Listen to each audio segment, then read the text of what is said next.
April 1986 میں بہار کے دن تھے اور 3 سال سے جلا وطن بھٹو کی 30 سالہ بیٹی نے سیاست میں واپسی کا اعلان کر دیا۔ انہوں نے پاکستان آنے کے لیے 10 اپریل 1986 کی تاریخ بھی دے دی۔ اس اعلان کے بعد سے ایوانوں میں زبردست بحث چل نکلی کہ کیا بے نظیر کو واپس آنے دیا جائے یا ان کو روکنے کی کوشش کی جائے۔ اس بحث میں وزیر اعظم نے ضیاء الحق کو قائل کر لیا کہ بے نظیر کے استقبال کو نہ روکا جائے، کیونکہ انہیں روکنے سے عالمی سطح پر یہ تاثر جائے گا کہ پاکستان میں سیاسی سرگرمیوں پر پابندی عائد ہے۔ بے نظیر کے استقبال کو نہ روکنے کی ایک وجہ یہ تھی کہ وہ بھٹو کی پھانسی کے 7 سال بعد پیپلز پارٹی کی حقیقی مقبولیت کا ادراک بھی کرنا چاہتے تھے۔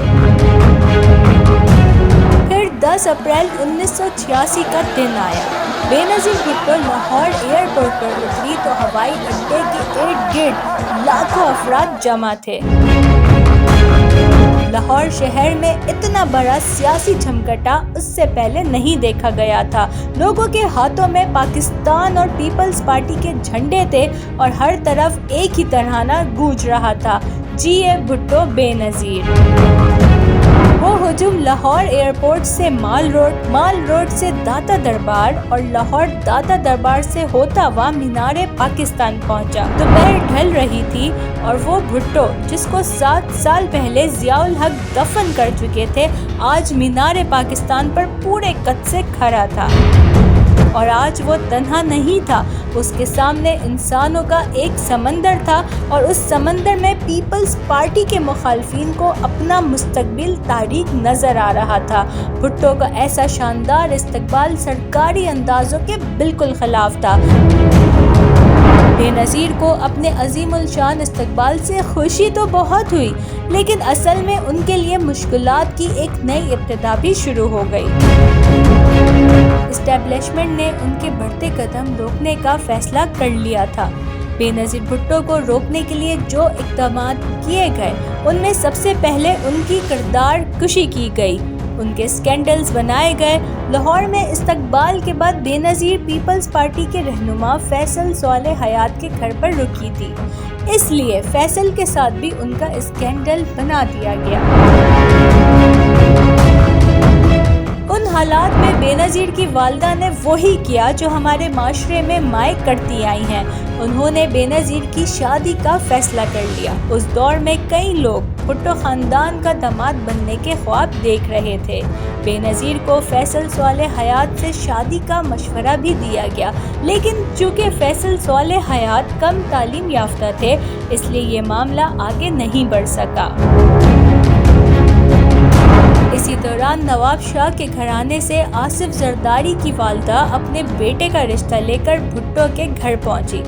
آصف زرداری کا سیاسی پس منظر تو نہیں تھا، بلکہ نواب شاہ میں کچھ سال پہلے ضلع کونسل کا الیکشن تک ہار گئے تھے، لیکن ان کا پراپرٹی کا بزنس دن دگنی رات چوگنی ترقی کر رہا تھا۔ دوسرا یہ کہ بھٹو کی ماں کو یہ رشتہ پسند آیا اور 18 دسمبر کو لیاری کے گراؤنڈ میں دونوں کی شادی ہو گئی۔ شادی سے بھی بے نظیر کی مشکلات کم نہیں ہوئی، کیونکہ ان کے مخالفین ان کی چھوٹی چھوٹی کمزوری سے بھی فائدہ اٹھانا چاہتے تھے، اسی لیے بے نظیر ہر قدم پھونک پھونک کر رکھ رہی تھی، اور یہی وجہ تھی کہ انہوں نے اپنے امید سے ہونے کی خبر تک میڈیا سے چھپا لی تھی۔ لیکن جنرل ضیاء الحق کو تو یہ خبر چاہیے تھی، کیونکہ ان کے لیے اس کی ایک اہم سیاسی وجہ تھی۔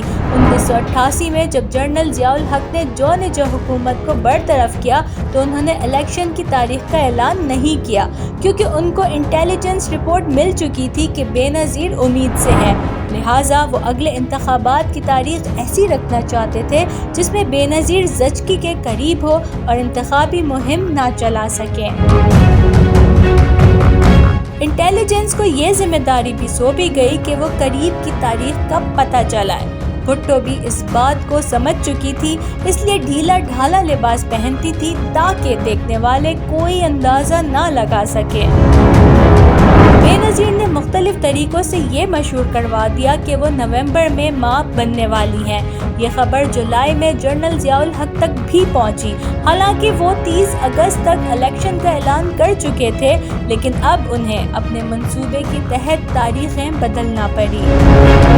انہوں نے 20 جولائی کو نیا اعلان کیا اور بےنظیر کی زچگی کے مہینے یعنی نومبر میں انتخابات کا وعدہ کر لیا۔ عجیب و غریب جاسوسی مہم جاری تھی کہ جنرل ضیاء الحق کا طیارہ ہوا میں پھٹ گیا۔ پاکستان میں 11 سال سے سیاہ سفید کے مالک ضیاء الحق کی موت کے ساتھ ہی پاکستان میں طاقت کا خلا پیدا ہو گیا اور اس خلا کو 3 افراد نے پر کیا۔ طاقت کے اس تکون میں صدر Ghulam Ishaq Khan, army chief general Aslam Beg اور ISI جنرل حمید گل شامل تھے۔ صدر پاکستان غلام اسحاق خان نے بھی نومبر میں عام انتخاب کی تاریخ برقرار رکھی کیونکہ انہیں بےنظیر کے بارے میں نومبر ہی کی اطلاع ملی تھی، لیکن یہ غلط اطلاع بےنظیر کے کام کر گئی اور بلاول بھٹو انتخابات سے 2 ماہ پہلے 21 ستمبر 1988 کو پیدا ہوئے اور بےنظیر کو انتخابی مہم چلانے کا موقع مل گیا۔